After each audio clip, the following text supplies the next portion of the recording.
Well, it's a cool, crisp March 4th morning on the farm, Northeast Ohio, and we're just getting ready to walk in and, well, check for calves because it is about that time to start checking. Oh boy. Oh, that's my Hereford. Okay. Start checking like corners and things because the calves will get, the cows will give birth to the calves in the corner of the barn for some reason. And it's always a good idea to just check along here and see what the heck is going on here, just like what the heck is going on with my uploading schedule. Holy jumping, you guys are probably wanting to pull the hair out of your heads, or else you're wanting to unsubscribe, which I would highly discourage you from doing. It'll calm down. Oh, we got a light bulb out. Well, we don't have to lift over here. Oh wait, yeah we do. Yeah we do. We're gonna have to bring the lift in, go up there, change the bulb, and yeah, like I was saying, it'll calm down. I have videos scheduled every 3 hours to be uploaded because I have a whole crud ton of them that I had so much content that I wanted to get videoed. Is that a calf? No, that's a foot from another cow. It was making it look like there was a calf. That I had so much content that I wanted to get pushed out. Now I realize that, you know, maybe it's not such the best thing to do. I do set my videos to unlisted when they first get published to YouTube, or I should say uploaded, because that way it gives I let them sit for about a whole day. And doing that, it gives YouTube the chance to. Do we have a calf on the ground? Some of them are getting close, boys. It gives YouTube the chance, if I set them the videos to unlisted, to place them accordingly as to where they need to be placed and what audience they need to be pushed out. So it's not going to be an all year thing where I will pound content like I'm doing now. I will go back to a video every other day, every 4 days, every 3 days, something like that. This is just till I get myself caught up to where I need to be. So everything looks okay here in the barn. A couple times they might slide underneath this gate here, but I don't think that would be an issue. It's why it's really important to come down here periodically and check this. We swing that gate shut, use this for a nursery. That way the cow can still get water. We can close that gate, swing at Steinway, over there, slide that door shut that way so they can't see daylight. Because if they see daylight, they're going to get antsy as all get out to get on the other side of a gate. And we have had a couple of gates in the past get some boo-boos because of you get a nutty cow that just has a burr up her butt or what have you, and the gate is mucho broken. And we don't like broken gates out here. So what I want to do is take a peek out here at our and our hay situation, okay? Guys, remember I carry bales in here every so often when it got extremely cold out. Well, that is not the case no more. This is first cutting hay.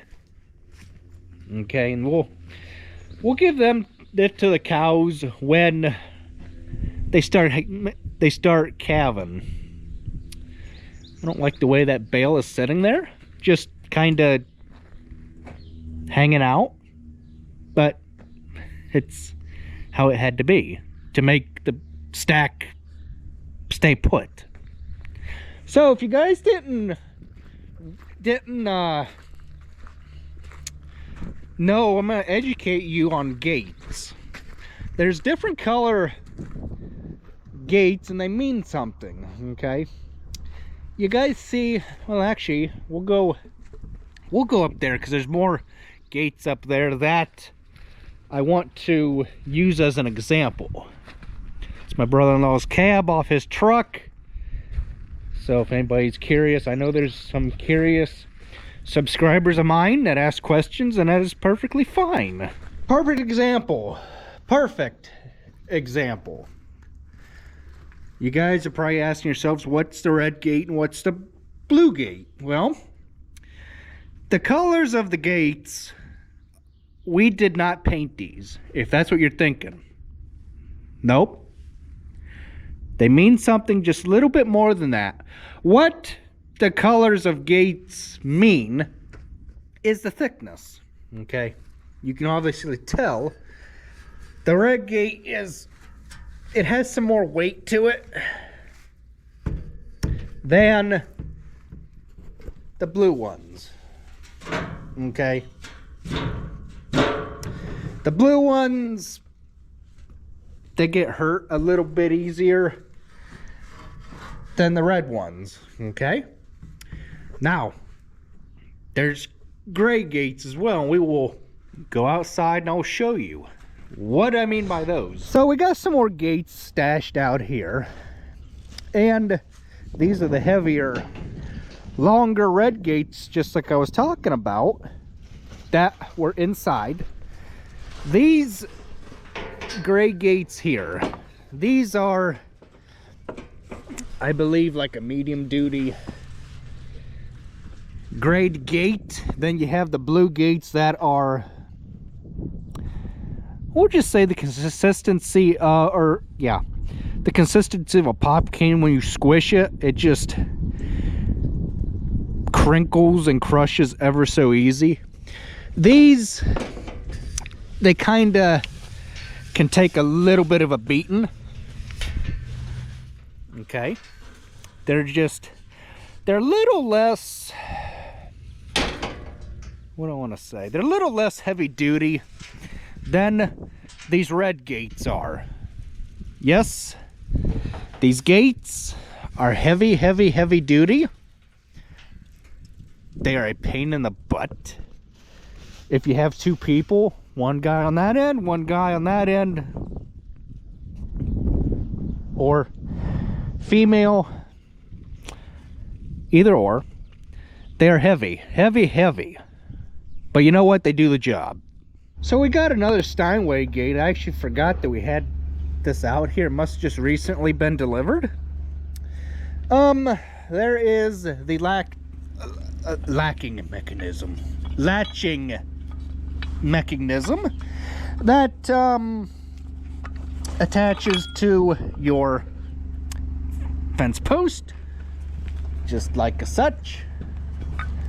Say this was our post, that gate there, that part right there would go in between this here, and the way this is set up is it hits this, boom. The way this is tapered and designed, it hits this, boom, goes up. When that hits, when that comes through, it drops. Same way with this. You can run this from both sides, fully swinging gate, and away you go.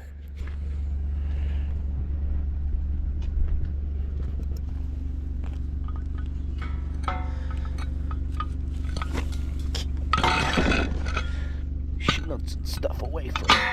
There.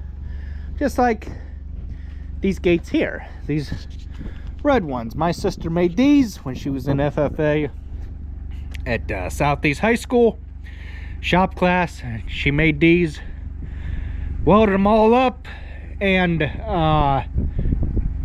painted them. There's actually another set, 2 or 3 of them up at the top barn. I don't exactly know what these wooden gates are for. Oh, here is the post, or the what the hinge mounts to. It mounts on the other side of where that is going. I have no idea where that is going. I don't know. All I know is these things are big bucks, but you know what? What's not expensive? These are the last and only gate that you'll need. Okay, and it's how it is. It's a heavy duty designed, and that's one thing that we love about these Steinway gates is they last. Then you come around a corner here, there are more gates. These are the same red gates that, like I was saying, that were made from the FFA shop class. These are, we like these because you can stagger them every which way. You can have one here, put one over here, put one over here, put one over there, all while they are hooked together. And that's what these 3 hooks or latches or holes are for, is so that you can drop pins in, and whatever thickness you want. If you want them just to be straight, you would butt this one up. The head of that one you would put back here as close as it would get with these here. Okay, and that is what latches them in here. You would line this up, and that latch, depending on what you were gonna be using these gates for, you would put that pin. Say if you were just going to keep these straight and line all down a row, for example, you would put it here. If you didn't want it to, if you wanted it to be at a 90-degree angle, or say all these or some of these, you would put them at various points in the tubes here. Okay, I believe there are 3, 6, 7 gates here. So 2, 3, 4, 5, 6, 7 of them here. These have come in very, very handy for, like, if we get a cow that we need to put in a chute or something for vaccinations, we will carry that blue pre-fit chute up here, set it up over there along the guardrail, and we'll run our cows in the chute, and they can just go right out the front and keep the cycle will just keep on repeating. So gates are really, really, really helpful on the farm.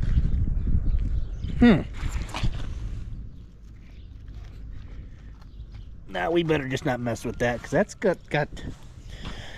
that's holding part of the driveway up. So we will address that when time comes. Then we got these gates that stay inside here. What we do is we will drag a gate. We'll drag this one up here.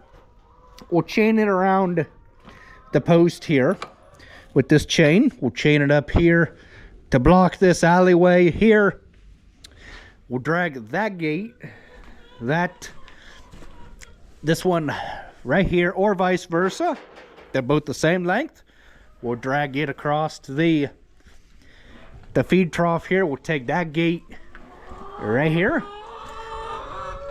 and we'll slide it across there. There's 2 chains. There's one on that post there, and there's one that is fence stapled to the side of the barn, the old edition. Okay, if we need to move calves up into that pen there, that's how we do it.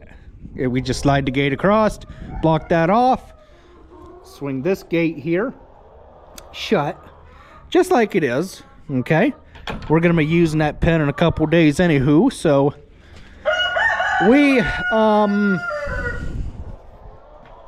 and then what we'll do is we'll swing that gate shut, and then we'll slide that door shut, run whatever cows we need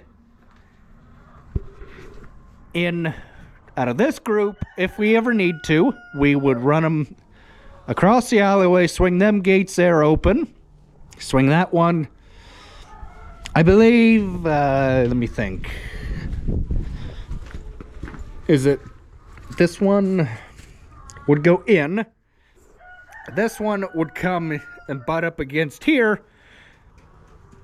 That won't go open. This one will get chained. This one would get chained. Run the cows over here because cows. Or no, wait a minute. Wait. Cows don't like turning to the right. I'm thinking this completely backwards. I'm thinking when we load out. Because for some reason cows don't like going to the left to load out. Okay? So, the way we've done this before is we would try to force the cows to make a left-hand turn out of here when this was the old ramp. We've since then redone things to make things better for us and for loading out cows. Why do cows like turning to the right versus the left? Because, like I said, what we'll do is we'll run our cows out to here and run them over here to load out. Why cows like turning to the right to get loaded into the trailer, I have no clue. It's just the way that a cow is. I'm not a cow, don't ask me no questions. But it is how they are created. And how it, I guess, works for us. And we got another red gate. Okay. This one here, I don't remember where this one came from. This wooden one.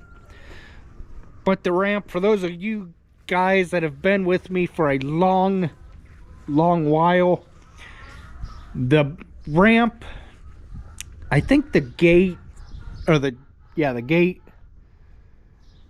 I think it came right,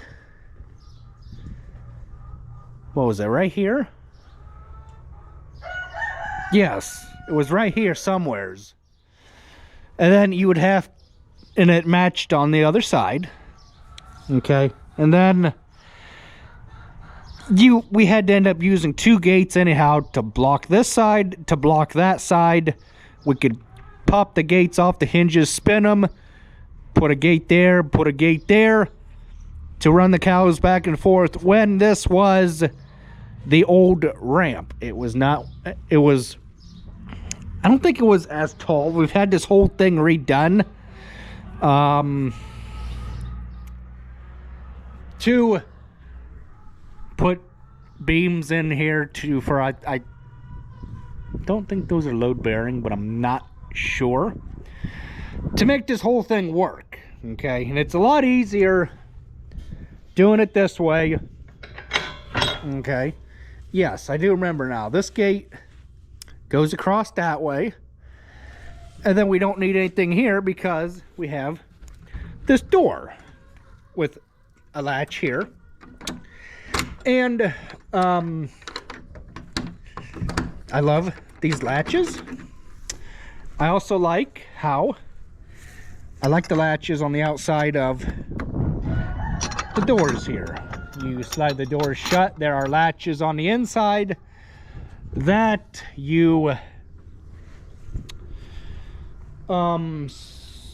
somewheres I have to show you when I get a door shut. There, I guess I can do it right now. Come to think of it, we've redone these doors 1,000 times because they would drag in the manure and everything, and now they are ever so free.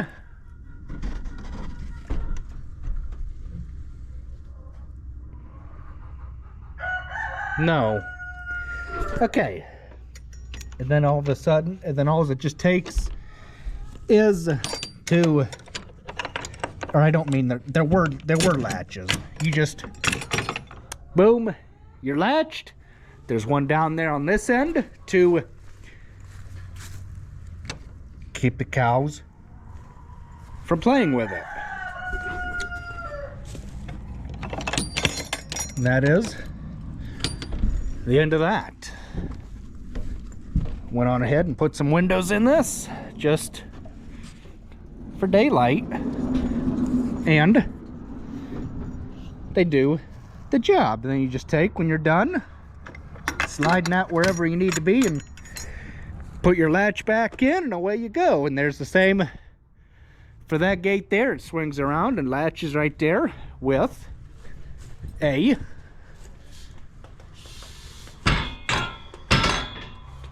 latch right here.